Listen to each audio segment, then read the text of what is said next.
अरे दरोगवा रे, अरे कहाँ गली रे? बतावा है जान के लेहना नहीं खेल ले हमले। देखो छोकर चोदे का करता दिन भर समझ ही में नहीं खे हमारा आवत।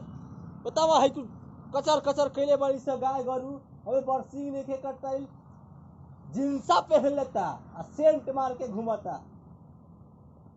एक नाम हम कितना सुंदर दरोगा खड़ी की पढ़ लिख के दरोगा बनी दिन भर ही घूमत रहता एकदम। जब देखा तब बताओ जान के लेहना में नहीं खेल हमारा के तो एकदम आज ही जीवन कर दिले भाई दादा। बहुत फजियत करता ही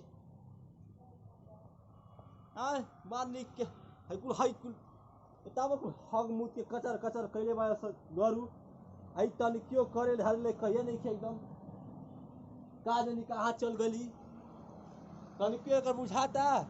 हाँ मार देखा कचर कचर कैले बा से गरू आह नहीं रे एकदम परेशान कैले बा तनियो को।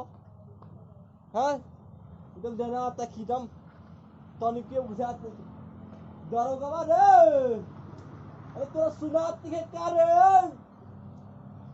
कहाँ गई पहन के बिगाड़ के रख ले बिया करमाई।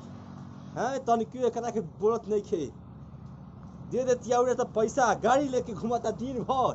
हैं हमें गोबर फेंकिए यही ससुर दिन भर छोकर छोदो दिन भर घूमत रहता लो जब देखा तब हैं मारा जना तक ही है कचर कचर कैले वाली से गरू तन क्यों एकरा बुझाता।